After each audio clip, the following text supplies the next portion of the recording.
De onde vêm as boas ideias?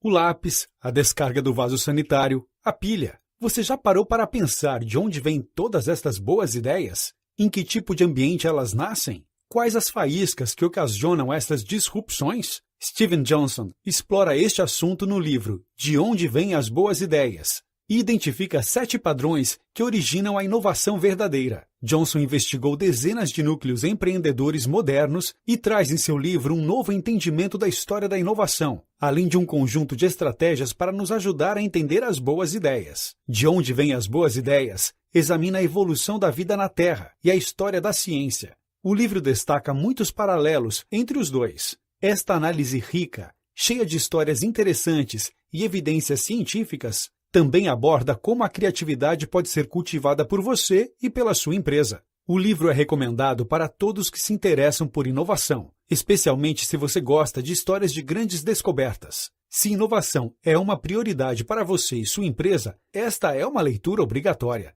Evolução e inovação. Evolução e inovação começam a partir do que é possível em um dado momento, o possível adjacente. Bilhões de anos atrás, átomos de carbono começavam a formar uma mistura de substâncias que eventualmente daria origem à vida em nosso planeta. Aos poucos, os átomos iam se combinando e formavam moléculas, proteínas. Essas moléculas e proteínas iam se combinando iterativamente, para posteriormente se combinarem nas células dos primeiros organismos vivos. A cada nova combinação, surgiam novas possibilidades, até que os seres vivos mais elaborados e complexos surgiram na Terra. Era preciso passar por várias etapas para garantir que certas combinações funcionassem, se multiplicassem, e estas conexões gerassem novas combinações. Da mesma maneira, uma empresa de internet como o eBay não poderia ter sido criado 50 anos atrás. Ainda não existiam computadores, ferramentas para que os computadores se conectassem um ao outro, e uma rede mundial de computadores que permitisse que as pessoas estivessem online e pudessem efetivamente comprar.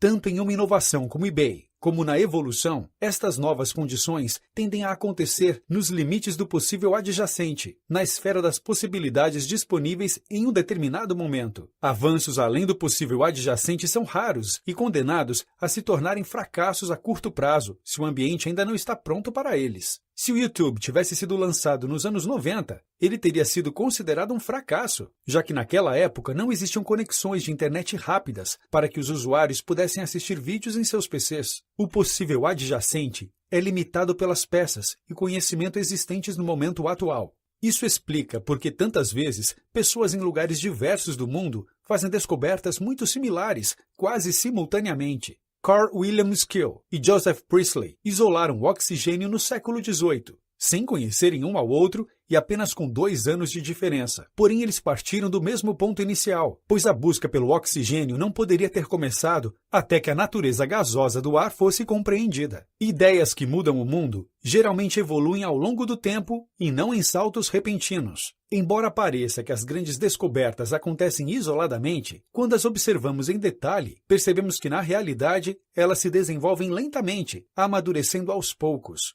A teoria da seleção natural de Charles Darwin surgiu enquanto ele estudava a teoria malthusiana de crescimento populacional. Mas com uma observação mais detalhada, é possível notar em suas anotações que antes dessa epifania, ele já havia descrito uma teoria da seleção natural quase completa. O olhar em retrospecto faz a ideia parecer óbvia, a ponto de parecer que foi um insight imediato, uma descoberta momentânea, mas essa não é a verdade na maioria dos casos. A história da internet também tem uma origem similar. Um engenheiro britânico chamado Tim Berners-Lee é creditado como o pai do conceito da internet como ela é hoje. Alguns anos atrás, abordado por um repórter, ele foi perguntado de onde veio esta ideia tão visionária. Tim não sabia o que responder e ficou paralisado. Não é que ele tinha esquecido a circunstância do seu momento de eureka e por isso não conseguiu responder ao jornalista. Na verdade, a ideia básica da internet estava em sua mente por mais de uma década. Porém, apenas quando ele começou a trabalhar como consultor no laboratório da CERN é que as ideias se concretizaram em sua mente. Para Tim Berners-Lee, não houve uma epifania, um momento de eureka, e sim anos de combinações lentas. Ele iniciou um projeto paralelo, que permitiu que armazenasse e conectasse pedaços de informações como nós em uma rede. Mais uma década se passou e o CERN oficialmente o autorizou a trabalhar no projeto, e assim surgiu a tecnologia que permitiu que a rede mundial de computadores existisse.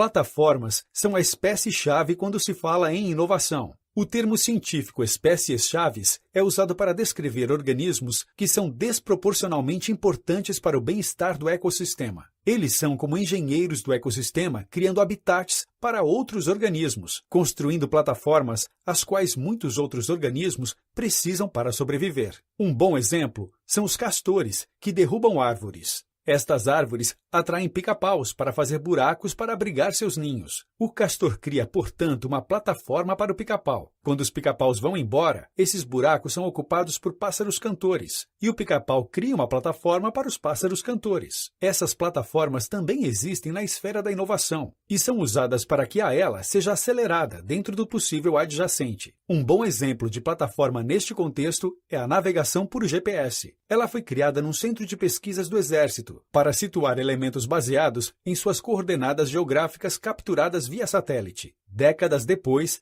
o GPS se tornou a fonte de dezenas de combinações que nos trouxeram grandes novas ideias. Ele permitiu que surgisse dezenas de serviços baseados em localização, milhares de aplicativos móveis, e hoje, até mesmo a publicidade se baseia na localização do usuário impactado. Plataformas geralmente trabalham em conjunto, ou seja, uma plataforma serve de base para que outras plataformas surjam, e estas combinações produzem ambientes propensos à inovação. Um bom exemplo são as redes sociais, como o Twitter e o Facebook. Eles foram criados sobre a rede mundial de computadores e, posteriormente, se tornaram plataformas também. Hoje existem milhões de aplicativos criados sobre estas novas plataformas que se derivaram da rede mundial de computadores. O possível adjacente está em constante evolução e transformação. Inovação e evolução dependem de redes. Toda a vida na Terra se baseia no átomo de carbono, que é o componente fundamental para conectar átomos e formar cadeias de moléculas. Essas conexões permitem que surjam novas estruturas, como as proteínas. Sem o carbono, a Terra provavelmente seria uma sopa morta de produtos químicos. Conexões também são propulsores de ideias. Quando os humanos começaram a se organizar em comunidades, eles passaram a se expor a novas ideias e a espalhar suas próprias descobertas. Antes dessas conexões, a ideia nova de uma pessoa não se multiplicava, pois não havia uma rede para espalhá-la. Nos anos 90, psicólogos decidiram gravar tudo o que acontecia em 4 laboratórios de biologia molecular. Acredita-se que em um campo como a biologia molecular, grandes descobertas são feitas observando pelo microscópio, não é mesmo? Surpreendentemente,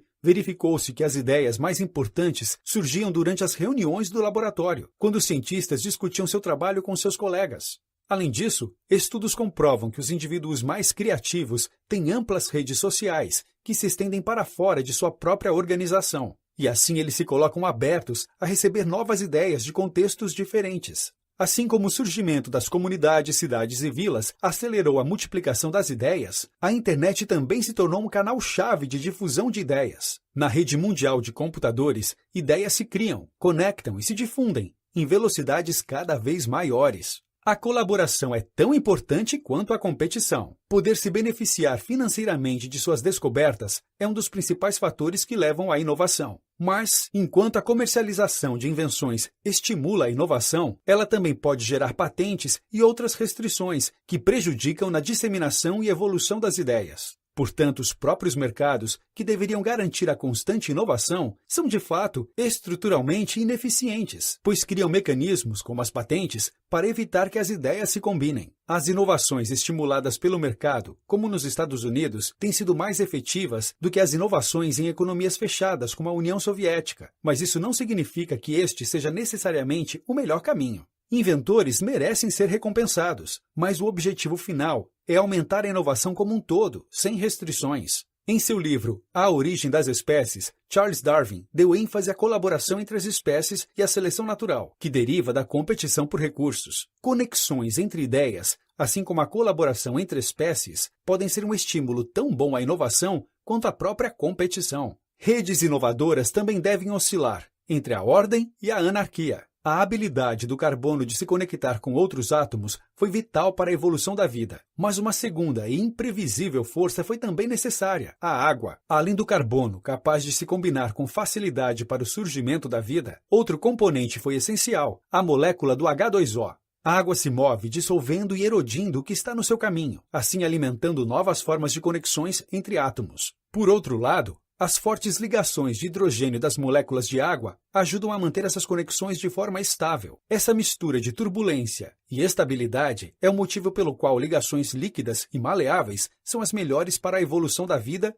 e para a criatividade. Conexões aleatórias e imprevistas levam a descobertas acidentais. O caos e a criatividade estão ligados até mesmo em um nível neurológico. As ideias são, de fato, manifestações de uma complexa rede de neurônios se conectando, e novas ideias só são possíveis quando novas conexões são formadas. Nossos neurônios se alternam entre estados de caos, em que disparam completamente fora de sincronia um com o outro, e estados sincronizados, onde são ativados na mesma frequência. Estudos mostraram que quanto maior o tempo de exposição do cérebro ao estado de caos, mais inteligente a pessoa é, e isso a torna capaz de fazer conexões mais complexas. Um espaço comum leva à serendipidade. Quando ideias convergem em um espaço compartilhado, como em uma reunião entre pessoas de diferentes áreas do conhecimento, misturas criativas surgem e novas combinações se tornam possíveis. Interações compartilhadas em espaços físicos ou virtuais permitem que as ideias se difundam, circulem e se combinem de forma aleatória. Facilitar essas conexões depende apenas de que você use seu cérebro para processar ideias de diferentes áreas.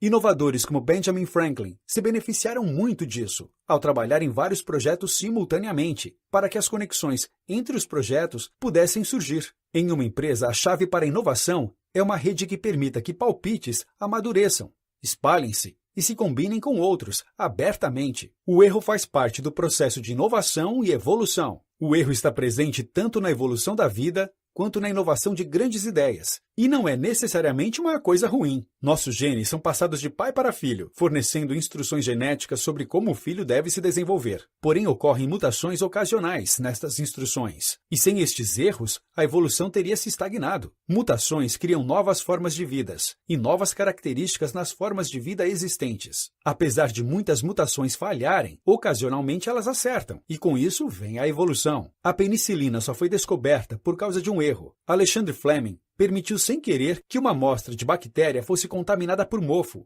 e começou a imaginar o que havia matado a bactéria. Inovações pedem reinvenção e reutilização do passado. O termo exaptação é utilizado para descrever o fenômeno onde uma característica originalmente desenvolvida para um propósito específico é eventualmente usada de uma maneira completamente diferente. Por exemplo, as penas das aves tinham como objetivo inicial regular a temperatura, mas acabou permitindo que os pássaros pudessem voar. Frequentemente, ideias são similarmente reaproveitadas e exaptadas. A internet foi criada para pesquisa científica, mas eventualmente ela se transformou em uma rede de sites para compras, consumo de notícias, relacionamento com amigos e até mesmo pornografia. Gutenberg, por outro lado, encontrou um uso diferente para uma invenção milenar. Ele combinou a velha máquina de espremer uvas com seu conhecimento de metalurgia e criou a primeira impressora do mundo, revolucionando a maneira como a humanidade se comunica. Usos não convencionais para itens, ideias antigos ou até mesmo descartados induzem inovação. Itens descartados também são transformados através da inovação.